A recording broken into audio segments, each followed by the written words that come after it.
खारगे जी, रंधावा जी, दोतासरा जी, जूली जी, सचिन पायलट जी,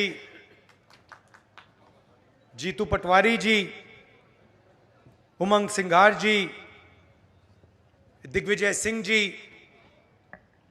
कमलेश्वर पटेल जी, CP Joshi ji, गिरजा व्यास जी,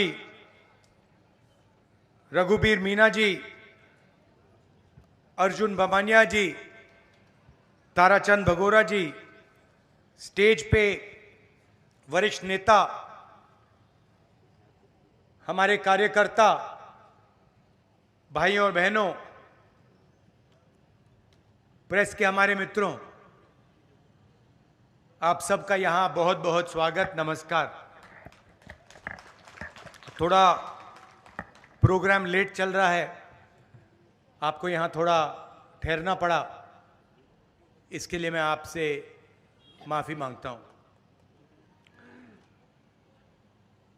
एक साल पहले कन्याकुमारी से कश्मीर तक हम भारत जोड़ो यात्रा पे चले। राजस्थान से निकले, 4000 किलोमीटर समुद्र से हिमालय तक चले और रास्ते में हजारों लोगों से मेरी डायरेक्ट बातचीत हुई। युवाओं से, बुजुर्गों से, किसानों से,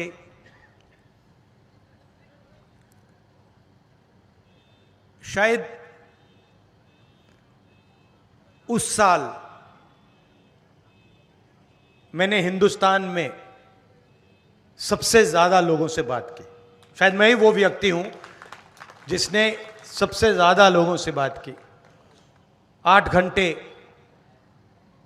मिनट के बाद मिनट के बाद मिनट के बाद मिनट, कोई नया आता था, अपनी बात रख के चला जाता था। किसानों ने अपनी बात रखी और हमने अपने मैनिफेस्टो में उनके लिए एक क्रांतिकारी काम किया है। पहली बार हिंदुस्तान में लीगल गारंटी किसानों की एमएसपी के लिए दिया है हमने। मतलब कानून बनाया है कि उनको लीगल एमएसपी मिलनी चाहिए। जो किसान दिल्ली की ओर चल रहे हैं, जिनको सड़कों पे रोका जा रहा है, उनकी मांग हमने पूरी कर दी है अपने मैनिफेस्टो में। जाति जनगणना की मैंने बहुत बात की है। थोड़ा सा आज कहना चाहता हूं। देश में 50% पिछड़े वर्ग के लोग हैं, 8% आदिवासी भाई बहन हैं, 15%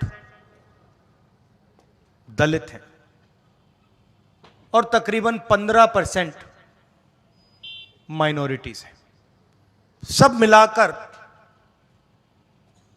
तकरीबन 90% हिंदुस्तान की आबादी या दलित, आदिवासी, पिछड़ा, माइनॉरिटी। उसमें आप 5% और गरीब जनरल कास्ट के लोगों को मिला दीजिए। यह है हिंदुस्तान की आबादी। मगर अगर हम हिंदुस्तान की संस्थाओं को देखें, हिंदुस्तान के बजट को देखें, हिंदुस्तान के धन को देखें, तो इन लोगों की भागीदारी नहीं है, कहीं भी नहीं है। मैं आपसे पूछता हूं, आदिवासी वर्ग है यहां पे, राष्ट्रपति आदिवासी हैं हैंगे ना? ठीक है। राम मंदिर का इनॉग्रेशन हुआ, आपको टीवी पे उनका चेहरा दिखा? क्यों नहीं? ये फिर से बोलो, क्यों नहीं? क्योंकि वो आदिवासी हैं, हिंदुस्तान की राष्ट्रपति हैं, मगर उनको सीधा मैसेज दिया गया कि राम मंदिर के इनॉग्रेशन में आप राष्ट्रपति हो, कुछ भी हो, आप आदिवासी हैं, आप अंदर नहीं आ सकती हैं। सोच वहां से शुरू होती है। आपने टीवी देखा, राम मंदिर के इनॉग्रेशन में आपने किसी गरीब को देखा? किसान, मजदूर ना था? कौन था? अंबानी था, अदानी था, बॉलीवुड की पूरी लाइनअप थी, सारे के सारे थे, उद्योगपति अरबपति थे, मगर राम मंदिर के इनॉग्रेशन में एक गरीब नहीं था, एक किसान नहीं था, एक बेरोजगार युवा नहीं था, एक विकलांग नहीं था, कोई नहीं था। दो हिंदुस्तान बने हुए हैं, एक 5% वाला और दूसरा बाकी लोगों का। और किसी भी एरिया में आप देखो, कहीं भी देखो,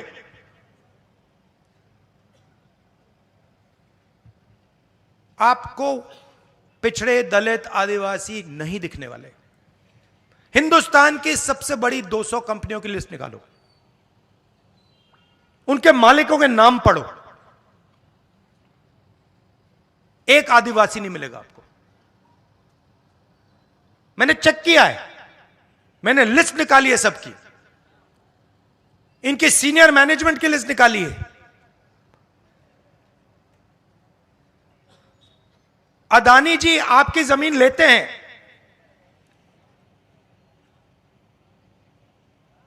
आपका जल छीनते हैं, जंगल छीनते हैं, मगर उनकी कंपनी में सीनियर लेवल पे आपको एक आदिवासी नहीं मिलेगा, एक दलित नहीं मिलेगा, एक पिछड़ा नहीं मिलेगा, और हिंदुस्तान की सबसे बड़ी 200 कंपनियों में नहीं मिलेगा। मीडिया में देखो, खारगे जी कह रहे हैं सिर्फ नरेंद्र मोदी दिखते हैं। कारण है, इनके मालिकों की लिस्ट निकालो, इनके बड़े बड़े रिपोर्टर्स की लिस्ट निकालो, एक पिछड़ा नहीं मिलेगा, एक दलित नहीं मिलेगा, एक आदिवासी नहीं मिलेगा। 90% हो आप हिंदुस्तान के, 90%, उसमें गरीब जनरल कास्ट भी जोड़ दो, 5% और ले लो और जोड़ दो। मीडिया में आपका कोई नहीं, बड़ी कंपनियों में आपका कोई नहीं। हिंदुस्तान के बजट को 90 लोग चलाते हैं, आईएएस अफसर हैं। राजस्थान में भी वही है, यहां पे राजस्थान की सरकार को 60-70 लोग चलाते हैं। उनकी लिस्ट निकालो। दिल्ली वाली मैंने निकाली है, उत्तर प्रदेश की निकाली है, राजस्थान की नहीं निकाली है, निकाल दूंगा। आपको एक आदिवासी नहीं मिलेगा। 90 में से 3 पिछड़े वर्ग के लोग हैं, 3 दलित हैं, एक आदिवासी। अगर हिंदुस्तान की सरकार 100 रुपए खर्च करती है बजट में, तो आदिवासी अफसर जिनकी आबादी 8% है, वो 100 रुपए में से 10 पैसे का निर्णय लेता है। तो आपकी भागीदारी कहीं है ही नहीं। तो फिर मैंने अपने आप से सवाल पूछा, भाई ये कंपनियों में नहीं है, ये मीडिया में नहीं है, ये प्राइवेट अस्पतालों में नहीं है, ये प्राइवेट स्कूल यूनिवर्सिटी कॉलेजेस में नहीं है, ये सरकार में नहीं है, तो है कहां? फिर मैंने मनरेगा की लिस्ट निकाली, उसमें आदिवासी, पिछड़े, दलित सब भरे हुए हैं। कॉन्ट्रैक्ट लेबर की लिस्ट निकाली, मजदूरों की लिस्ट निकाली, उसमें भरे हुए हैं।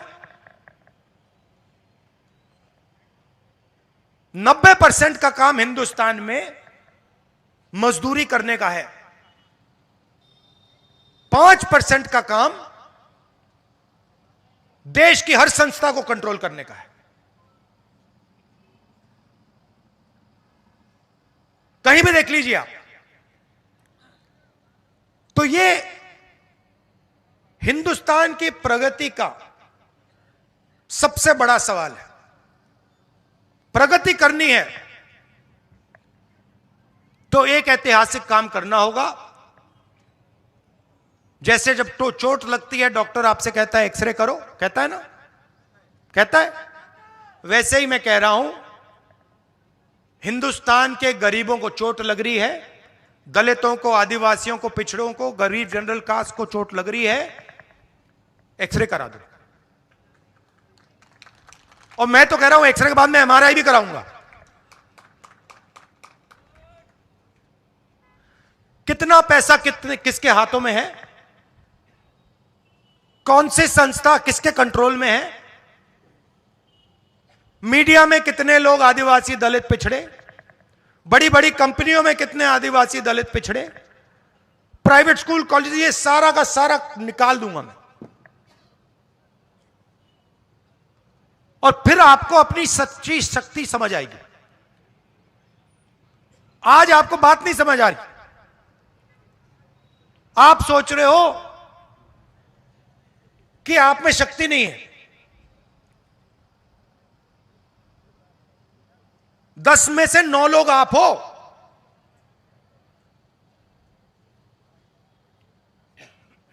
और आपके सब रास्ते बंद कर दिए। पहले आर्मी में जाते थे, अग्निवीर कर दिया। पहले पब्लिक सेक्टर हुआ करता था, पूरा का पूरा प्राइवेटाइज कर दिया। पहले पब्लिक सरकारी कॉलेजेस, सरकारी स्कूल होते थे, अच्छे चलते थे, पूरे के पूरे बंद कर दिए। पहले सरकारी अस्पताल होते थे, बंद कर दिए प्राइवेट। तो जहां जब भी आपके जेब से पैसा निकलता है, वही 5% के जेब में जाता है। पेट्रोल का पैसा भरते हो, 5% के जेब में जाता है। सड़क पे टोल देते हो, 5% के जेब में जाता है। फल खरीदते हो, 5% के जेब में जाता है। आप जितनी जीएसटी देते हो उतनी अदानी देता है। आप टी शर्ट खरीदो, 200 रुपए की टी शर्ट खरीदो, 300 रुपए की टी शर्ट खरीदो, वो खरीदे, जितनी आप देते हो उतनी वो देता है। आप मजदूरी करते हो, वो प्राइवेट हवाई जहाज में उड़ता है, टैक्स एक जितना। तो जाति जनगणना से ये सब साफ हो जाएगा। देश को पता लग जाएगा, 90% को समझ आ जाएगी बात, भैया कैसे हमें इस देश में ठगा जा रहा है।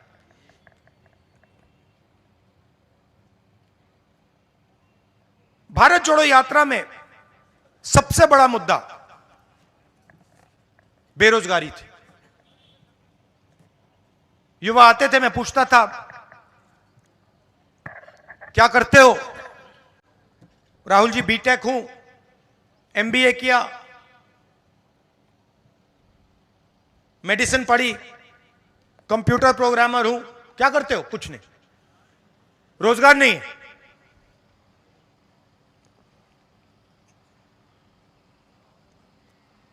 दिल्ली रेलवे स्टेशन में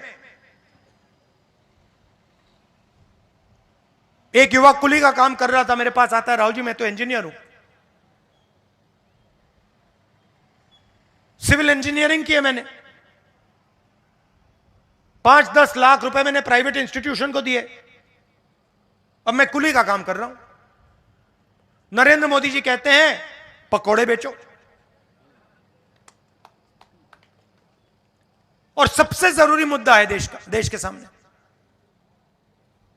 तो आज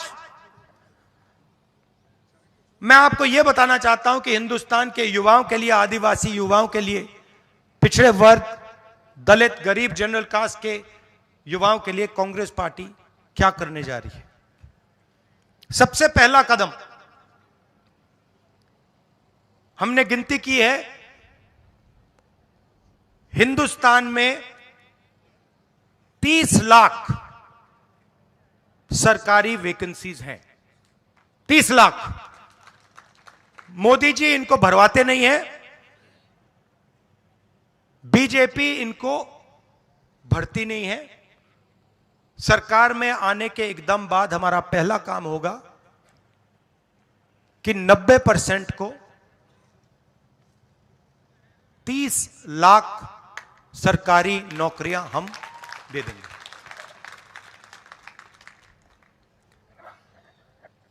दूसरा ऐतिहासिक काम, हम मनरेगा प्रोग्राम लाए थे,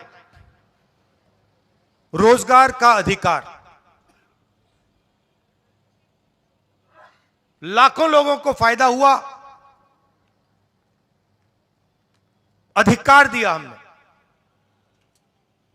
वैसे ही हम हिंदुस्तान के युवाओं को, सब युवाओं को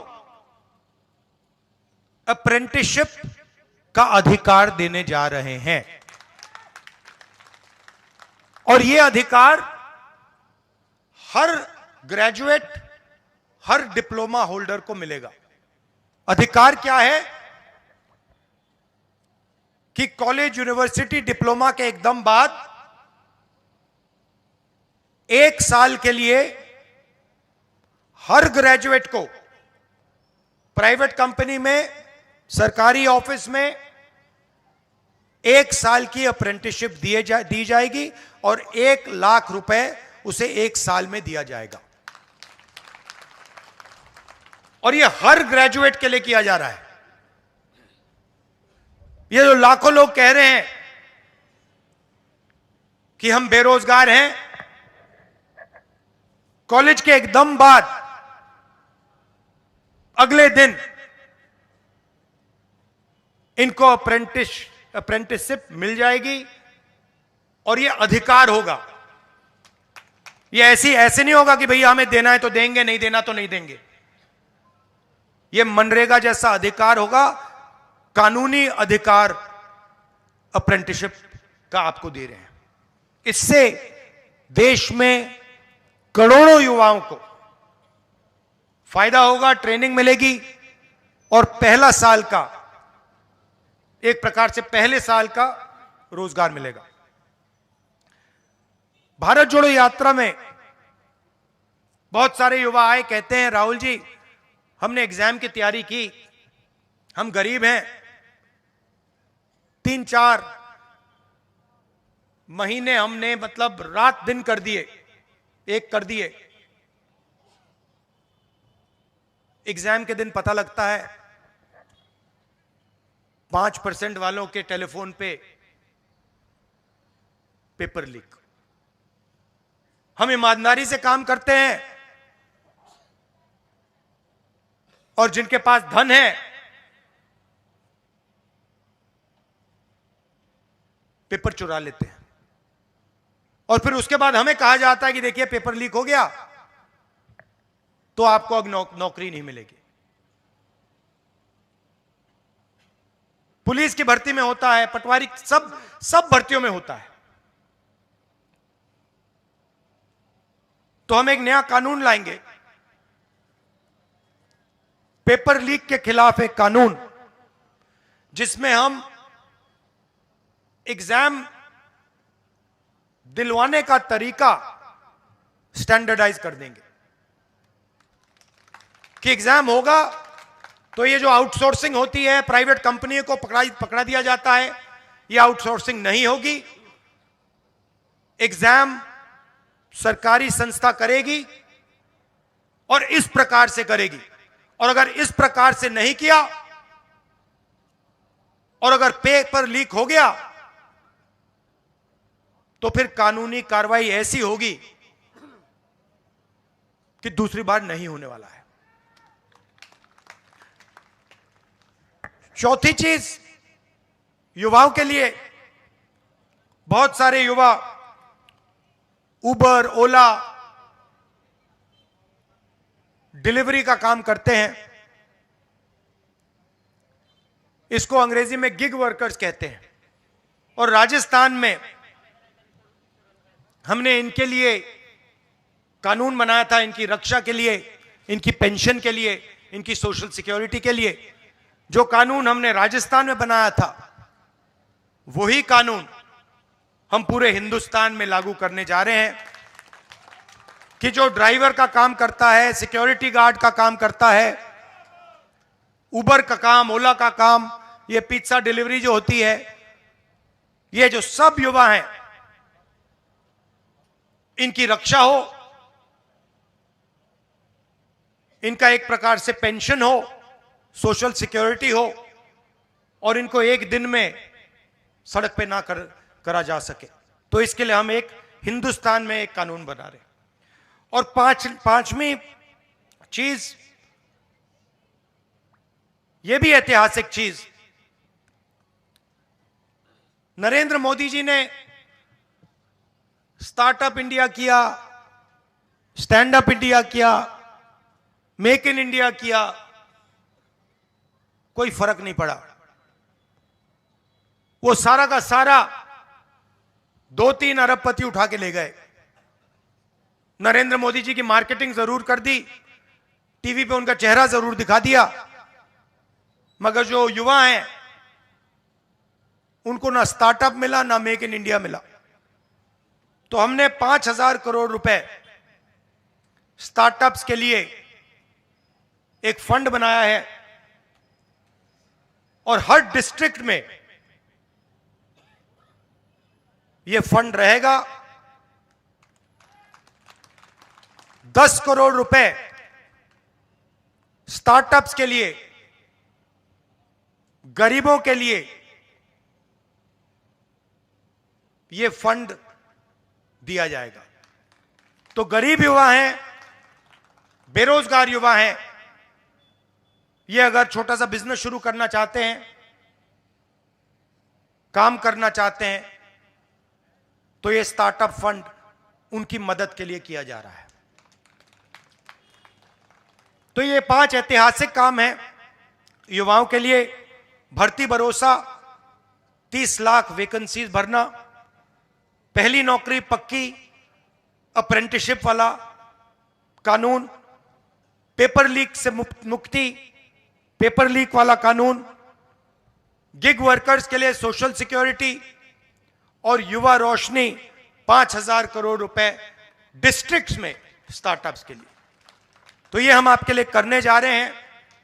अंत में आपसे कहना चाहता हूं कि आपकी आदिवासियों की जल, जंगल और जमीन की लड़ाई हमारी लड़ाई है।